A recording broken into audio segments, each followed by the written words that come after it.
नमस्कार दोस्तों, न्यूज़ 27 में आपका स्वागत है। एक खास मुलाकात कार्यक्रम में हमारे साथ हैं आज पार्षद महोदय वार्ड 22 के श्रीमान भंवर सिंह जी देवड़ा साहब। सर स्वागत है, अभिनंदन। नमस्ते। पार्षद महोदय जी, आप वार्ड 22 के पार्षद हैं एवं गौ समिति व जल वितरण समिति के सदस्य भी हैं, जिसमें गौ समिति के आप अध्यक्ष भी हैं। तो आपका राजनीतिक जीवन क्या है, दर्शक कुछ जानना चाहते हैं, उसके बारे में कुछ बताइए। देखो, मैं पार्षद वार्ड 18 था।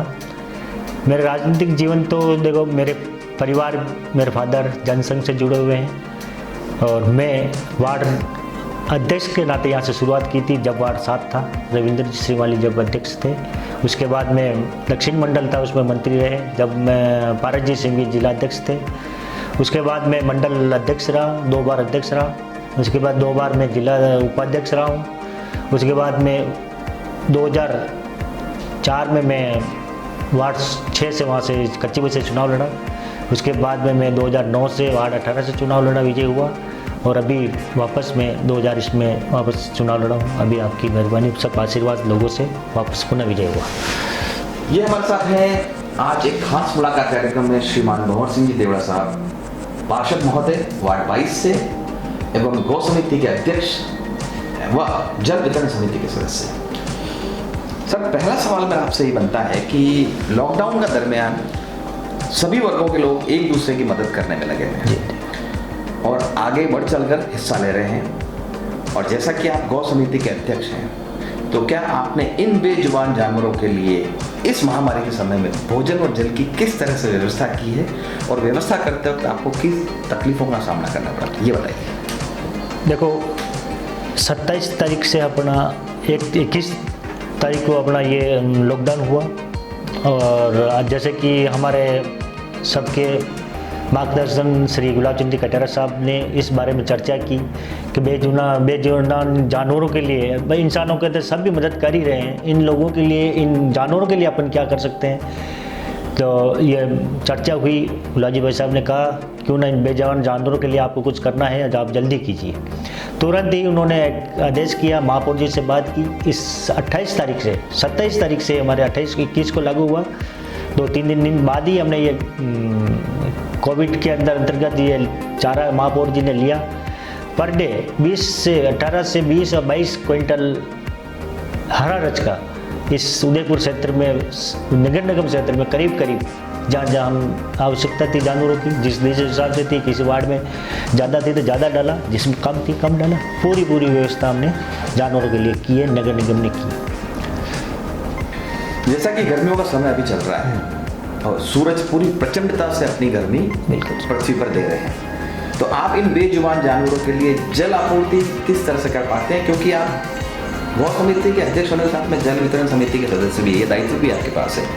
क्योंकि जानवर बोल नहीं पाता है, उसे पानी की भी बहुत आवश्यकता रहती है, उसे हरे गचके की भी आवश्यकता रहती है, तो वो आप किस तरह से कर पाते हैं और उसकी सुविधा के लिए आपने कितने लोगों को अभी तक आपके निर्देशानुसार उनको दायित्व दे रखा है? देखिए, बेजुबान जानवरों के लिए हमारे पार्टी के भी, युवा मोर्चा के लोग भी और पार्टी संगठन के लोग भी, पंछियों के लिए भी परिंदे बांधे गए हैं। जगह जगह चौराहे पर परिंदे पंछियों के लिए लगाए गए हैं। और मेरे इस जल निगम समिति के अध्यक्ष होने के नाते भी मैंने सभी पार्षदों से पूछा तो आपके यहाँ कोई, अगर मान लो पानी की समस्या आ रही है, 2-5 दिन से नल नहीं आते हो, तो हम टैंकर से व्यवस्था कर सकते हैं, निगम द्वारा हम पानी वहाँ पहुँचाने की व्यवस्था करेंगे।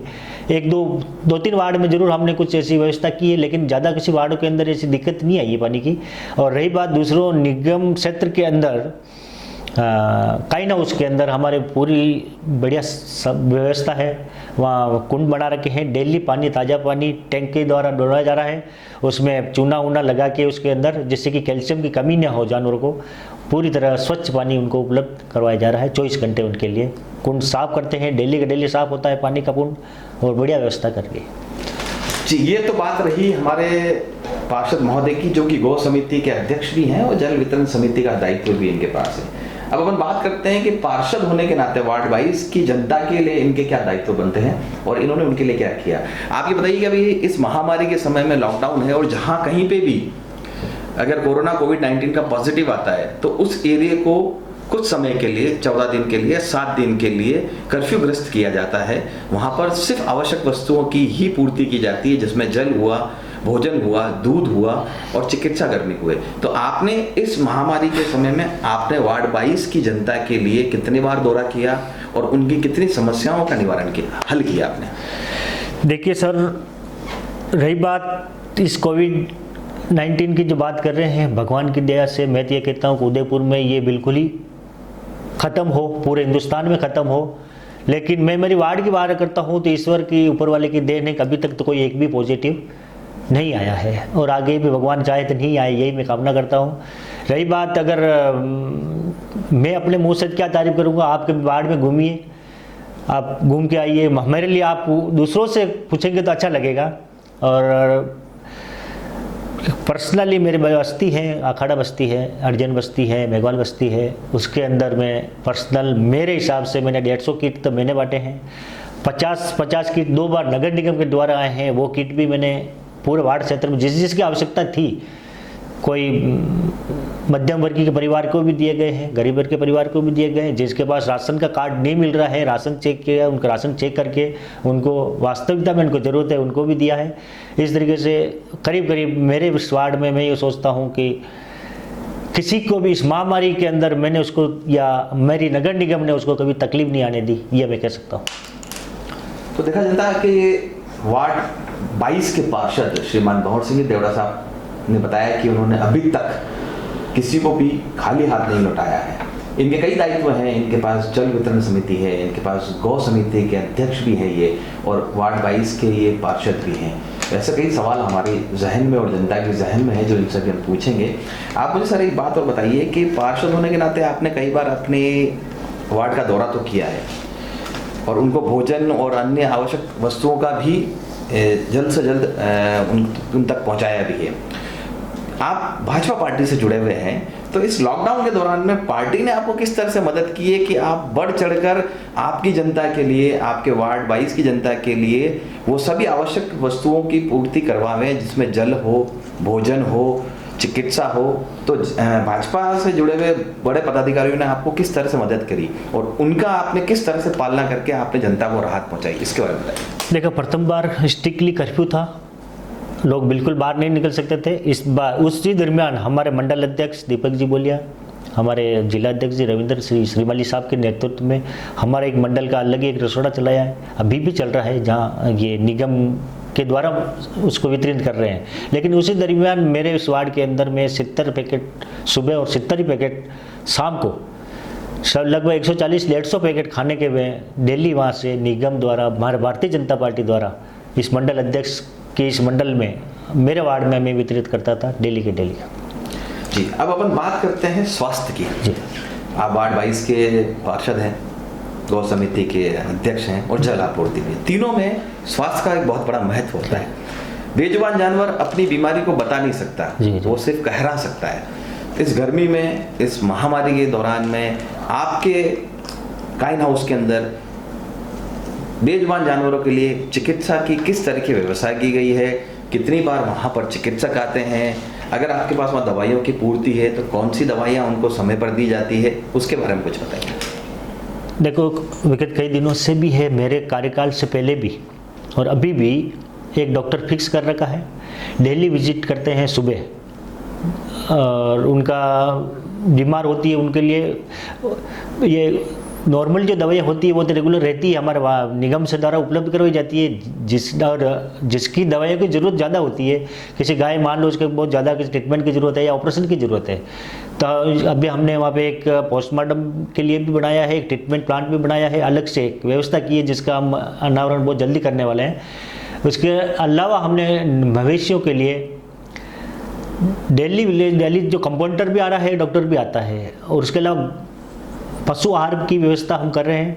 ब्याई हुई गायें हैं उनके लिए पशु आहार जिसको अपन कहते हैं बाटा, उनकी व्यवस्था भी पहले थी, शायद इस लॉकडाउन में बंद है। हम बहुत जल्दी कोशिश करेंगे कि जो प्रेग्नेंट गायें हैं और जो ब्याने वाली गायें हैं या ब्याह गई है, उनके लिए एक जो उनकी खुराक होनी चाहिए, गुड़, तेल या घी, जितना कर सके उनके लिए हम करने की अभी हमने समिति में भी ले लिया है महापौर जी के आदेश से। अगली बार हम हो सकता है अगली इस मीटिंग में उसको पास करके लिस्ट को ले लेंगे। एक बहुत बड़ा सवाल है जो कि अक्सर जनता द्वारा, आम जनता द्वारा, हम पत्रकारों से भी पूछा जाता है, और उस सवालों का जवाब वो हो सकता है नगर निगम में भी पूछ रहे हों, और आपसे भी ये सवाल आपसे कई बार आपकी जनता ने कहा होगा कि कोई भी जानवर, कोई भी बेजुबान जानवर, कोई भी मवेशी जब निगम द्वारा या आप द्वारा उसे रोड से उठाकर गाड़ी में बिठाकर काइन हाउस तक लाया जाता है तो उसे सिर्फ 15 दिन तक ही रखा जाता है, उसके बाद उसे वापस छोड़ दिया जाता है। लेकिन न तो उसका कोई मेडिकल टेस्ट होता है, ठीक है, कि वो जानवर बीमार है या स्वस्थ है, ठीक है, उसे क्यों छोड़ा जा रहा है इसकी भी कोई जानकारी नहीं होती है। आप गौ समिति के अध्यक्ष हैं तो इस सवाल के बारे में मुझे कुछ बताएं कि उसे 15 दिन तक ही क्यों रखा जाता है। अगर 15 दिन तक ही रखना है तो उस गाय को उस जगह से उठाते ही क्यों है, वहीं पे उसका इलाज करते हैं या वहीं पे उसका कुछ ऐसा निवारण करते हैं ताकि आपको लाने ले जाने में कोई तकलीफ ना हो, निगम का इतना पैसा भी खर्च ना हो।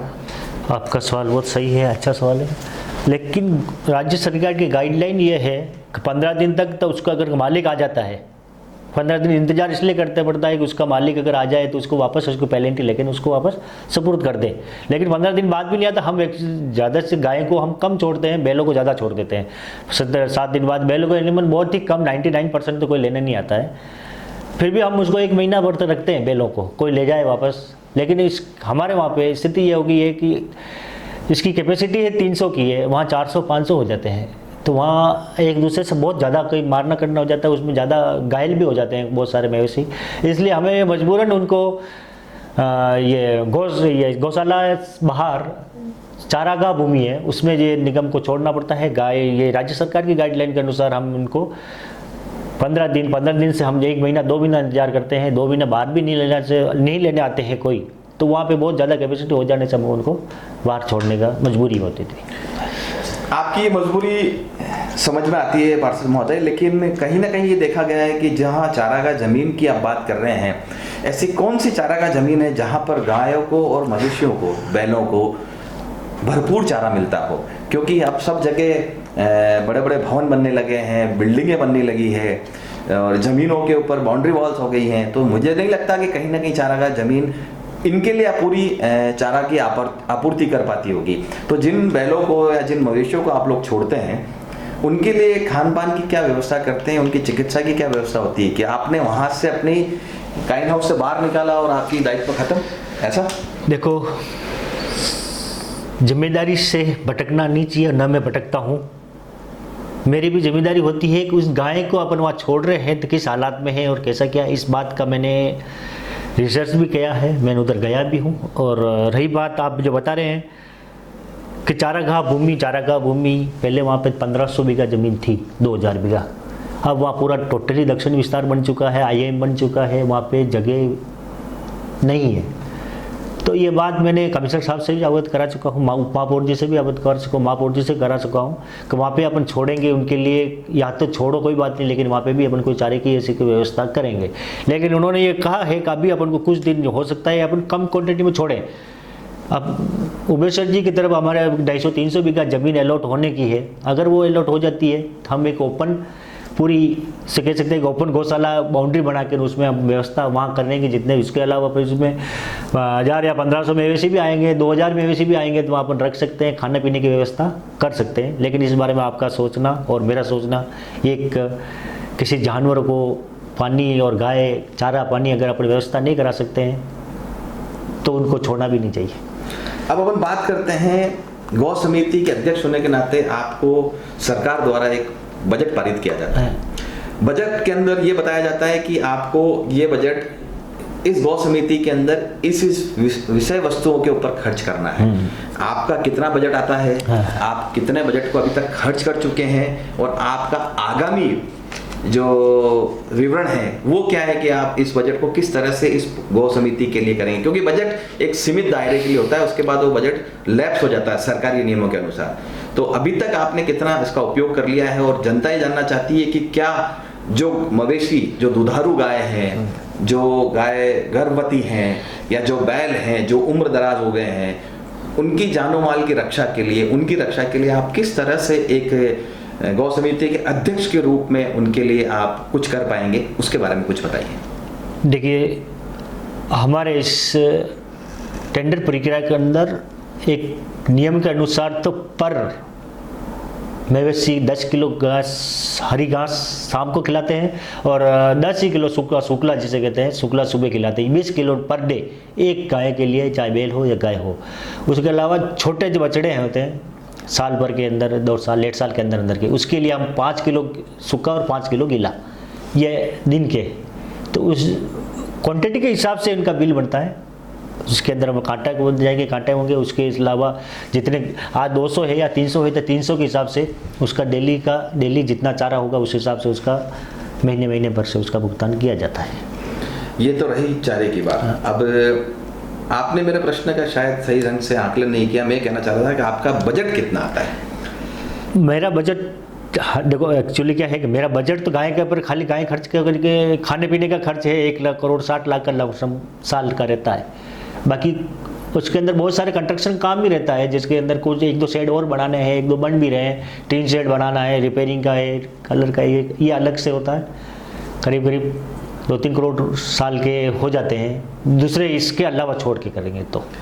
अब अपन बात करते हैं आपके पार्षद के दायित्व की। हाँ जी, आप वार्ड 22 के पार्षद हैं। जनता को आपसे किस तरह की अपेक्षा है? जनता आपको सबसे ज़्यादा किस मामले के अंदर आपसे मिलती है, रूबरू होती है? उनकी क्या परेशानियां हैं? और क्या आप पहले भी आप पार्षद रह चुके हैं तो वो परेशानी आपको पहले भी आती थी, या वो परेशानियां अभी इस लॉकडाउन और महामारी के दौरान आने लगी है? और आने लगी है तो आपने अब तक क्या निवारण किया है? देखो, थोड़ी सी सफाई संबंधी हो सकता है। थोड़े अभी हमारे कर्मचारी इस कोरोना से भी कई बार 2-3 बार इनको कर्फ्यू क्षेत्र हेलाबाड़ी की तरफ ज़्यादा कर्मचारी वहाँ रहते हैं, मल्लातले की तरफ कर्मचारी वहाँ रहते हैं, और कुछ संक्रमित भी हुए हैं। तो उस हिसाब से संक्रमित हुए कर्मचारी हमारे सेक्टर में इकट्ठे होते हैं सब 400-400। तो कई 2-3 बार वो कर्मचारी, उन सब के लिए उनको प्रोजेक्ट क्वारंटाइन करना पड़ता है। उसी दरमियान कहीं सफाई व्यवस्था जरूर गड़बड़ा गई होगी, ये मानता हूँ। उसके अलावा मेरे इस वार्ड क्षेत्र के अंदर मैं ये सोचता हूँ, मेरे पूर्व पार्षद रहे हैं उससे पहले भी करीब सारी समस्या को निदान, कोई समस्या नहीं है सफाई संबंधी। कुछ नालियों का हो सकता है, अभी मैं आज 2-3 दिन से घूम रहा हूँ, कहीं थोड़ी समस्या है, वो भी जल्दी से जल्द। अभी कर्मचारी कुछ क्वारंटाइन में हैं, कुछ कर्फ्यू क्षेत्र में हैं, कुछ उस एक्स्ट्रा काम में प्रशासन ने वहाँ लगा रखे। उदयपुर, जैसा कि आप देख रहे हैं, हमारे साथ हैं पार्षद वार्ड 22 के भंवर सिंह जी देवड़ा, और गौ समिति के अध्यक्ष होने के साथ साथ में जल वितरण समिति का दायित्व भी इनके पास है। कुछ सवाल हमारे और जहन में हैं जो कि हम इनसे पूछेंगे, देखते हैं क्या जवाब ये देते हैं। अब आप मुझे बताइए कि सबसे बड़ी बात जो आ रही है, जैसे अपन सफाई की बात करते हैं, आपने बिल्कुल सही फरमाया कि अभी इस महामारी के दौरान में कई सफाई कर्मी जो हैं वो कोविड से पॉजिटिव हुए और वो अभी क्वारंटाइन में है, जिससे आपकी व्यवस्था गड़बड़ाती है। इससे कोई शक या कोई सुबह नहीं है। लेकिन ये देखा गया है कि चाहे आपका कार्यकाल रहा हो या आपसे पहले जो पार्षद रहे उनका कार्यकाल रहा हो, एक समस्या जो आती है वो हमेशा एक पत्रकार को, एक आम जनता ये फोन जरूर करती है। वो ये करती है कि जब भी गाड़ी आती है वो अपना गाना बजाती है, वो रुकती है थोड़ी देर के लिए और फिर आगे खिसक जाती है। तो ये प्रावधान है। लेकिन कहीं जगह ऐसी है, गाड़ी आती है, गाना बजाती है, महिलाएं जब उस कचरे को इकट्ठा करके पहुंचने लगती है तब तक गाड़ी चली जाती है। और जब उनसे बात की जाती है तो वो बोलते हैं कि हमारे पास एक ही ठिकाना नहीं है, हमें कई जगह जाना पड़ता है।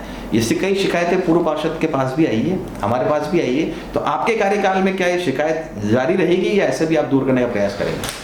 देखो, ये शिकायतें 99% 95% होती नहीं है, कभी कभी ये हो जाती है। कारण ये रहता है कि उसका ड्राइवर या स्टाफ घर में कोई कार्य होने की वजह से, या वो छुट्टी पे जाता है तो दूसरे आदमी को भेजते हैं, तो वो पूरा उस गली को, मोहल्ले को जानकारी नहीं होती है। वो जब जल्दी निकलने के चक्कर में हो सकता है कहीं लेट हो जाता है, कभी देर से आता है, कभी जल्दी आ जाता है। तो वो कारण, इसका एक तो कारण ये भी रहता है। लेकिन कुछ जगह ऐसी समस्याएं हैं। तो समस्याएं कब तक दूर हो सकती है? समस्याएं देखो, मैं मेरे वार्ड में तो 100% पूरी करने की कोशिश करूंगा इस कोरोना खत्म होने के जस्ट बाद। मैं अब एक आखिरी सवाल आपसे बनता है पार्षद महोदय कि वर्तमान में पूरा देश, पूरा विश्व महामारी से जूझ रहा है। हाँ। तो आप एक पार्षद होने के नाते, आप एक गौ समिति के अध्यक्ष होने के नाते और आप जल वितरण समिति के सदस्य होने के नाते, कोरोना वॉरियर्स जो कि चिकित्सा कर्मी, सफाई कर्मी, आवश्यक सेवाओं कर्मी, पुलिस कर्मी और मीडिया कर्मी जो हैं वो मुस्तैदी से अपना काम कर रहे हैं, जिसमें सारे के सारे पार्षद भी लगे हुए हैं, किस तरह का संदेश देना चाहते हैं और भारत को क्या संदेश देना चाहते हैं कि किस तरह से हम कोरोना से लड़ेंगे और कब जीत हासिल करेंगे? देखो, इस महामारी के अंदर पूरा हिंदुस्तान भी पीड़ित है, ये पूरा वर्ल्ड भी पीड़ित है। केंद्र सरकार की गाइडलाइन ये है, सोशल डिस्टेंसिंग का पालना करें। और जिस हिसाब से मैं ये कहता हूँ कि हमारे इस देश के अंदर पुलिस, डॉक्टर और पत्रकार कहीं कमी रहती है तो पत्रकार भी उठाते रहते हैं उसको, और वे भी जिस तरह से पुलिस दौड़ रही है वो पत्रकार भी दौड़ रहे हैं साथ के साथ। और इन डॉक्टर जो भगवान का रूप है वो भी दिन रात अपना परिवार छोड़ के, अपना सब बच्चे बच्ची छोड़ के वहाँ लगा हुआ है। मैं उनको धन्यवाद दूंगा, पूरा देश ही उनके साथ है। हाँ, हमारी दुआ भी उनके साथ है कि उनका सब कुशल रहे, पूरा परिवार उनका सुखी रहे, सब कुछ सुखी रहे। पुलिस जो आज तक अपने परिवार के साथ नहीं रहते हुए टेंट में रह रही है, घर में रह रही है, चाहे कहीं भी रह रही है, 24 घंटे ड्यूटी करती है, लेकिन कई कई जगह पब्लिक का विरोध भी करना पड़ता है। लेकिन पब्लिक को भी ये और आम जनता को भी मैं संदेश देना चाहता हूँ कि हमारे डॉक्टर लोग हैं, हमारे पुलिस लाइन के हैं, मीडिया कर्मी के कर्मचारी हैं, और हमारे सफाई कर्मचारी जो हैं, सफाई कर्मचारी भी अपनी जान में जोखिम डाल के, देखो आज उदयपुर के अंदर मैं ये कह सकता हूँ कि कोई हो सकता है कहीं कमी आई होगी, कर्फ्यू क्षेत्र के अंदर हुआ होगा कहीं, तो भी उन्होंने व्यवस्था कर दी। वो भी अपने पूरी जान जोखिम डाल के दिन रात एक करके गली गली में, जहाँ अपन नहीं जा पा रहे हैं, कोई अड़ोस पड़ोस के नहीं जा रहा, कोरोना अगर पॉजिटिव है तो उसके पास में आसपास के लोग नहीं जाते, लेकिन सफाई कर्मचारी वहाँ भी पहुँच रहा है, सफाई कर रहा है। मैं उन सबको एक ही संदेश है मेरी तरफ से कि आप सोशल डिस्टेंसिंग रखिए, अपने आप को सुरक्षित रखिए, यही मैं कहना चाहता हूँ। तो उदयपुर ये है हमारे साथ एक खास मुलाकात कार्यक्रम में श्रीमान भंवर सिंह जी देवड़ा साहब, वार्ड 22 के पार्षद महोदय, गौ समिति के अध्यक्ष एवं जल वितरण समिति के सदस्य। हम आज से ही आपको और भी हस्तियों से रूबरू करवाते रहेंगे। कैमरा पर्सन संजय फतनानी के साथ में उदयपुर से न्यूज़ 27 की एक खास रिपोर्ट, एक खास मुलाकात के साथ। धन्यवाद।